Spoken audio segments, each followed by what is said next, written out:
This is the complete second wave for Andor, or maybe the first official one. We did have 3 convention pops released throughout the year in 2022, although not an official common wave. They are definitely from the show, so I'm just going to say that these are wave 2, and they are also made up though of season 1, which is interesting, so we may get a few more for season 2 after that releases in April.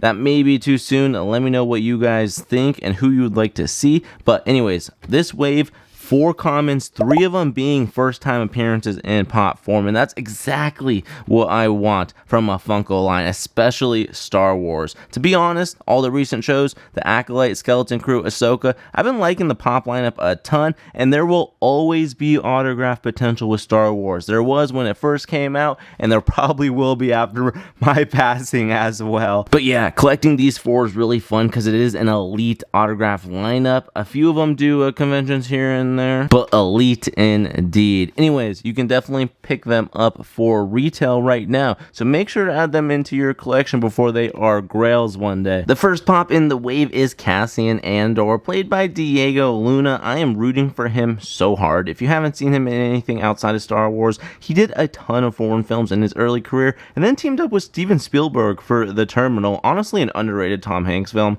but if you want to see some spice, watch Dirty Dancing, Havana Nights, and I think people often forget he was in Katy Perry's 2011 The One That Got Away music video. When I re-listened to that song, it literally brought back a tidal wave of 2000s pop nostalgia. My gosh. But anyways, more recently, he's also done a ton of voice work with The Book of Life with Zoe Saldana, Channing Tatum, Christina Applegate, and Ice Cube. Then he worked with Zoe Saldana again on Netflix's Maya and The Three, but my favorite has to be DC League of Super Pets. Actually a super fun movie, gives me Bolt vibes, but he plays Chip in it, and he's so iconic. Of course, you gotta go see that one. But oh yeah, and if you haven't seen Narcos Mexico, that's a must. Plus the Pedro Pascal and regular Narcos, I mean, that's just great to watch if you're a Star Wars fan. But back to pops. I mean, honestly, we got to get a Cassian pop with each wave. It is his show. The show's named after him. You know what I mean? So I'm kind of cool with it. It doesn't really matter. It's at least different from the 2022 San Diego Comic-Con one, because that one is a little bit more geared towards his normal outfit, which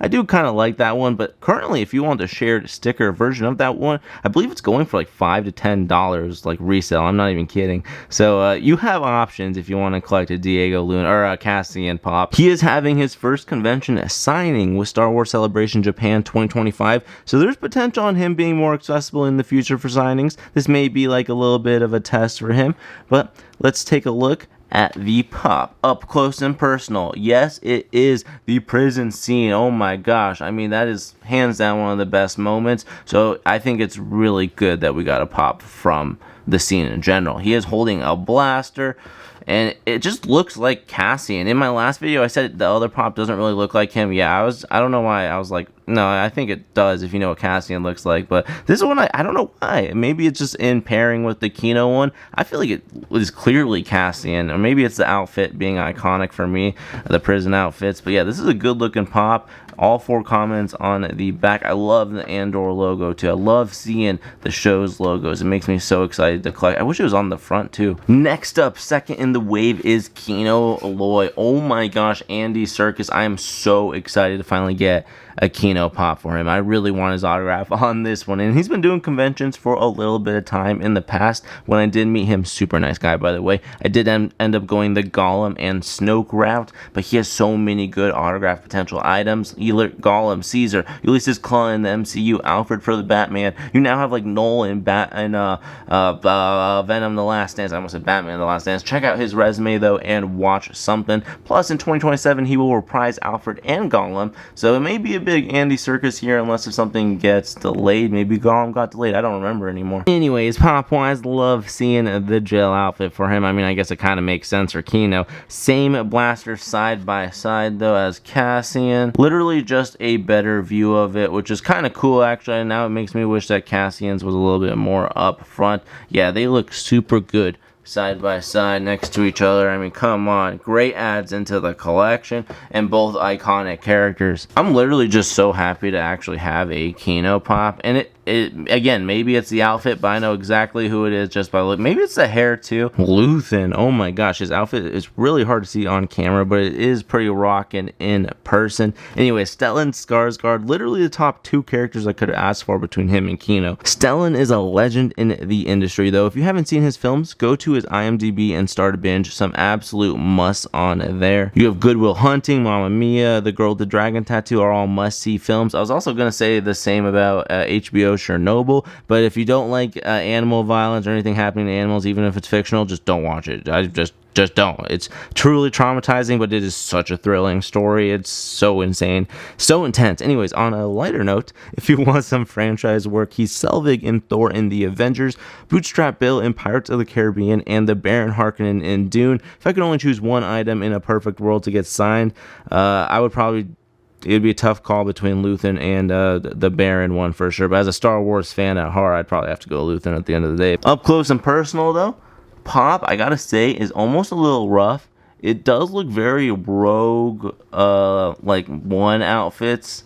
However, I do think the hood from a distance makes it look like a little basic almost, a little bit more like the Mandalorian Luke Skywalker one with him in his hood. That it's kind of what it looks like from a distance, but he definitely got some age on those eyes. He got some miles on him, which I think is a good addition to the character. And I mean, he is in incognito outfits when he's a rebel, so honestly, I'm okay with it. I'm honestly just really psyched to be able to finally get this character, and I do hope they make more of him and Kino in the future. The 4th and final pop of Wave 2 belongs to Maarva Andor. Fiona Shaw, you may recognize Fiona as Petunia Dudley in Harry Potter. Sorry, the original Harry Potter now. I literally can't believe I have to say that, but she's also been making a lot of recent bangers with Carolyn in Killing Eve, Rose in Season 4 of True Detective, and she's also the grandmother in John Krasinski's If, and she has Hot Milk releasing early April, and I know she's going to be doing a film called Echo Valley, releasing I think on Apple TV in the near future, but that's with Sydney Sweeney, Julianne Moore, and a few other really big faces. But this pop is pretty unique because you do have a little B2EMO down there, and he does have his own pop, the con exclusive one, so this is a cool addition because you could also get his little autograph on this, and this would be a cool double autograph, but she's pretty elite to get in my opinion.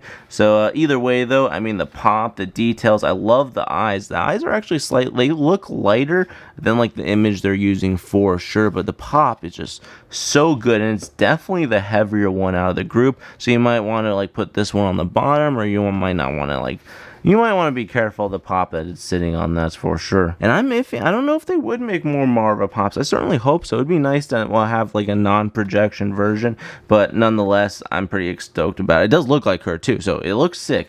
Really good detailing. I mean, the white to the blue down below from BTMO, this is a good looking pop. Overall, I'd probably have to rate this wave a solid 9.6 on my imaginary non-reliable scale. Great character selection, great outfit and moment selection. We could probably get a few more characters, but in combination with the 2022 Andor pops, truly do make great additions into any collection, and I'd be cool with an exclusive in the future, but with season 2 coming out in April, I mean, I'd probably just rather hope for season 2 pops. Definitely let me know your thoughts though on this wave in the comments. Which is your favorite, and who are you hoping to see for season 2? Lots of Rogue One characters coming back, so there's a ton of potential here. Check out my most recent Funko Pop collection in the top right and in the description for our full Funko playlist, literally full of a variety of Funko waves now. But yeah, other than that, have a fantastic rest of your day, my friends, and I will see you guys in the next one. Bye!